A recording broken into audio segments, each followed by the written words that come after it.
मारीच और सुबाहु का वध। दूसरे दिन ब्राह्म मुहूर्त में उठकर तथा नित्यकर्म और संध्या उपसना आदि निवृत्त होकर राम और लक्ष्मण गुरु विश्वामित्र के पास जाकर बोले, गुरुदेव, कृपा करके हमें यह बताइए कि राक्षस यज्ञ में विघ्न डालने के लिए किस समय आते हैं।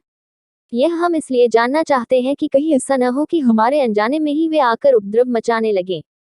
दशरथ के वीर पुत्रों के इन उत्साह भरे इन वचनों को सुनकर वहां पर उपस्थित समस्त ऋषि मुनि अत्यंत प्रसन्न हुए और बोले, हे रघुकुल भूषण राजकुमारों, यज्ञ की रक्षा करने के लिए तुमको आज से 6 दिनों तथा रात्रियों तक पूर्ण रूप से सावधान मुद्रा में और सजग रहना होगा।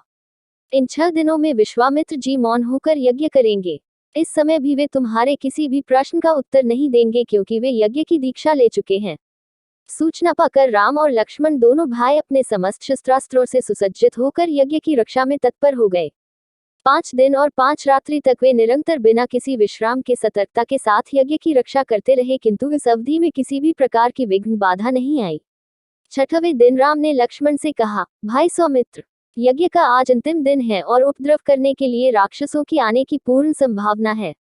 आज हमें विशेष रूप से सावधान रहने की आवश्यकता है। तनिक भी असावधानी से मुनिराज का यज्ञ और हमारा परिश्रम निष्फल और निरर्थक हो सकते हैं।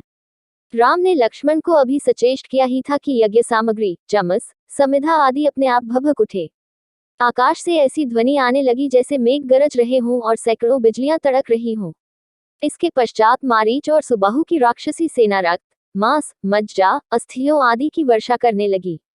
रक्त गिरते देखकर राम ने उपद्रवकारियों पर एक खोजपूर्ण दृष्टि डाली। आकाश में मायावी राक्षसों की सेना को देखकर राम ने लक्ष्मण से कहा, लक्ष्मण, तुम धनुष पर शर संधान करके सावधान हो जाओ। मैं मानवास्त्र चलाकर इन महापापियों की सेना का अभी नाश किए देता हूँ।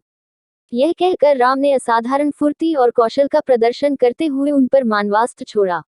मानवास्त्र आंधी के वेग से जाकर मारीच की छाती में लगा और वह उसके वेग के कारण उड़कर 100 योजन अर्थात 400 कोस दूर समुद्र में जा गिरा। इसके पश्चात राम ने आकाश में आग्नेयास्त्र फेंका जिससे अग्नि की एक भयंकर ज्वाला प्रस्फुटित हुई और उसने सुबाहु को चारों ओर से आवृत कर लिया। इस अग्नि की ज्वाला ने क्षण भर में उस महापापी को जलाकर भस्म कर दिया। जब उसका जला हुआ शरीर पृथ्वी पर गिरा तो एक बड़े जोर का धमाका हुआ। उसके आघात से अनेक वृक्ष टूटकर भूमि पर गिर पड़े। मारीच और सुबाहु पर आक्रमण समाप्त करके राम ने बचे खुचे राक्षसों का नाश करने के लिए वायव्य नामक अस्त्र छोड़ दिया। उस अस्त्र के प्रहार से राक्षसों की विशाल सेना के वीर मर मर कर ओलों की भांति भूमि पर गिरने लगे। इस प्रकार थोड़े ही समय में संपूर्ण राक्षसी सेना का नाश हो गया। चारों ओर राम की जय जयकार होने लगी तथा पुष्पों की वर्षा होने लगी। निर्विघ्न यज्ञ समाप्त करके मुनि विश्वामित्र यज्ञ वेदी से उठे और राम को हृदय से लगाकर बोले, हे रघुकुल कमल, तुम्हारे भूबजल के प्रताप और युद्ध कौशल से आज मेरा यज्ञ सफल हुआ। उपद्रवी राक्षसों का विनाश करके तुमने वास्तव में आज सिद्धाश्रम को कृतार्थ कर दिया।